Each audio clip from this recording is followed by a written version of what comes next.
তুলতুলে নরম সেই বিয়ে বাড়ির মতো একদম সফট একটা মাটন কষার রেসিপি আজকে আপনাদের সাথে শেয়ার করছি, যেটা তৈরি করা কিন্তু একেবারেই সহজ, বাড়তি কোনো ঝামেলা বা মশলাপাতি ছাড়াই একদম ঘরোয়াভাবে তৈরি করে দেখাচ্ছি, কিন্তু খেতে কিন্তু অনেক বেশি মজার হয়ে থাকে। সেই সাথে থাকবে কিভাবে খাসির মাংসের গন্ধটা দূর করা যায় তার টিপস। দেখেই বুঝতে পারছেন যে এই খাসির মাংসটা ঠিক কি পরিমাণ সফট আর জুসি হয়েছে। আশা করছি আজকের রেসিপিটা আপনাদের কাছে ভালো লাগবে। আসসালামু আলাইকুম everyone, welcome back to my channel. আজকের রেসিপির জন্য আমি এখানে নিয়ে নিয়েছি 1 কেজি পরিমাণ খাসির মাংস, আর এটাতে আমি 1 টেবিল চামচ পরিমাণ লেবুর রস আর কিছুটা লবণ মাখিয়ে আধা ঘন্টার মতো রেখে দিয়ে 5-6 বার পানি পরিবর্তন করে সুন্দর মতো ধুয়ে নিয়েছি। এতে করে কিন্তু আর খাসির মাংসের মধ্যে কোনো এক্সট্রা একটা স্মেল থাকবে না। আর এখানে কিন্তু হাড় চর্বি সহই আমি মাংসটা নিয়ে নিয়েছি। দিয়ে দিয়েছি 1 কাপ পরিমাণ পেঁয়াজ কুচি, 3 টেবিল চামচ পরিমাণ আদা রসুন বাটা, সেই সাথে আধা কাপ পরিমাণ টক দই ফেটিয়ে এখানে ব্যবহার করেছি। আমি যেহেতু পানি সহ নিয়েছি তাই এখানে আধা কাপ ব্যবহার করেছি। পানিটা ঝরিয়ে ব্যবহার করলে কিন্তু 1/4 কাপ ব্যবহার করতে হবে। 1 চা চামচের মতো লবণ, ধনিয়ার গুঁড়া ব্যবহার করেছি 1 চা চামচের মতো। আধা টেবিল চামচ পরিমাণ দিয়ে দিয়েছি হলুদের গুঁড়া, সেই সাথে একটু ঝাল ঝাল করব তাই এখানে ব্যবহার করেছি 1 টেবিল চামচ পরিমাণ মরিচের গুঁড়া। ভাজা জিরার গুঁড়া ব্যবহার করেছি এখানে 1 চা চামচের মতো। এখন এই সবকিছুকে সুন্দর মতো একসাথে মিশিয়ে নিচ্ছি। সবকিছু সুন্দর করে মেশানো হয়ে গেলে এটাকে ম্যারিনেট করে রেখে দিব 30 মিনিটের জন্য। হাতে সময় না থাকলে কিন্তু সাথে সাথেও রান্না করে নেওয়া যাবে, তবে একটু ম্যারিনেট করে রাখলে মশলাটা সুন্দর মতো মাংসের ভেতরে কিন্তু ঢুকতে পারবে।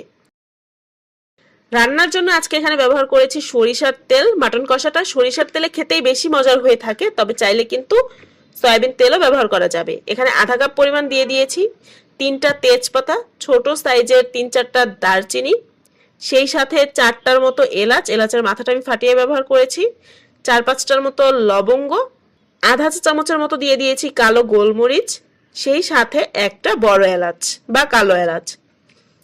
এখন এই মশলাগুলোকে একটু নেড়ে চেড়ে নিচ্ছি যাতে করে মশলার সুন্দর একটা ফ্লেভার বের হয়। সেই ম্যারিনেট করে রাখা মাংসটা এখন এর মধ্যে দিয়ে দিচ্ছি। কোনো রকমের ঢাকনা ছাড়া এই তেলের মধ্যে ভেজে ভেজে কষিয়ে নিব এই মাংসটাকে 5-6 মিনিটের মতো। 5-6 মিনিট কষাতে কষাতেই দেখবেন যে এই মাংসটা থেকে পানি বের হওয়া শুরু করবে। ওই পর্যায়ে কাজ হচ্ছে এটাকে ঢেকে ঢেকে রান্না করা। অবশ্যই কিন্তু কিছুক্ষণ পর পর ঢাকনা তুলে নেড়ে দিতে হবে। আধা ঘন্টা পরে আমার মাংসের ঠিক এরকম অবস্থা হয়েছে। যেহেতু মাংসের পিসগুলো একটু ছোট ছোট ছিল তাই কিন্তু দ্রুতই সেদ্ধ হয়ে গিয়েছে। মাংসের পিসগুলো একটু বড় হলে সেদ্ধ হতে কিন্তু একটু সময় বেশি লাগবে। আমি এখানে মাংসটা সেদ্ধ করার জন্য কিন্তু কোনো রকমের পানি ব্যবহার করিনি। এই মাটন কষাটা কিন্তু চুলার হিটটা লোতে রেখে ঢাকনা দিয়ে ঢেকে ঢেকে কষিয়ে রান্না করলেই কিন্তু মজার হয়ে থাকে। তবে আপনাদের কাছে যদি মনে হয় মাংসটা সেদ্ধ হতে কিছুটা পানির প্রয়োজন আছে তাহলে কিন্তু ফুটন্ত গরম পানি এখানে কিছুটা পরিমাণ ব্যবহার করতে পারবেন।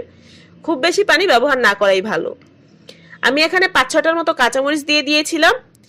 এখন একটা ফ্রাই প্যানের মধ্যে 1/4 কাপ পরিমাণ সরিষার তেল, তার মধ্যে 4টা মাঝারি সাইজের পেঁয়াজ আমি এরকম একটু খুলে নিয়েছি সেটা ব্যবহার করেছি, সেই সাথে 5-6টার মতো রসুনের কোয়া। এখন এগুলোকে তেলের মধ্যে নেড়ে চেড়ে নিয়েছি। একদম কিন্তু ভাজা ভাজা করা যাবে না, পেঁয়াজ আর রসুনটাকে একটু নেড়ে চেড়ে নিয়ে এখন এটাকে মাংসের মধ্যে দিয়ে দিচ্ছি। সেই সাথে দিয়ে দিয়েছি আধা চা চামচ পরিমাণ গরম মশলার গুঁড়া। আমি প্রায় 40 মিনিটের মতো খাসির মাংসটাকে এমনিতে রান্না করে নিয়েছি। এখন এই সব কিছু মিশিয়ে নিয়ে এটাকে ঢাকনা দিয়ে চুলার হিটটা লোতে করে আবারও রেখে দিব 10 মিনিটের জন্য। চাইলে কিন্তু এখানে 1 টেবিল চামচ পরিমাণ ঘিও ব্যবহার করা যাবে। আর 10 মিনিট পরে এটাকে আমি চুলা থেকে নামিয়ে নিয়েছি। এখন এটা পরিবেশনের পালা। দেখতে যতটা লোভনীয় হয়েছে এটা খেতেও কিন্তু অনেক বেশি মজার হয়েছিল। 1 পিস মাংস আপনাদেরকে ভেঙে দেখিয়ে দিচ্ছি যে এর ভেতরটা ঠিক কিরকম হয়েছে। দেখতেই পাচ্ছেন ঠিক কতটা সফট আর জুসি হয়েছে। হুবহু রেসিপিটা ফলো করে এবারের ঈদে একবারের জন্য হলেও তৈরি করে দেখবেন। আশা করছি আজকের রেসিপিটা আপনাদের কাছে ভালো লেগেছে। যদি ভালো লেগে থাকে ভিডিওতে একটি লাইক দিয়ে ফ্রেন্ডস এন্ড ফ্যামিলির সাথে আমার আজকের রেসিপিটা শেয়ার করবেন। আমার চ্যানেলটা যদি এখনো সাবস্ক্রাইব করে না থাকেন তাহলে প্লিজ আমার চ্যানেলটা সাবস্ক্রাইব করবেন। সবাই খুব বেশি ভালো থাকবেন। আল্লাহ হাফেজ।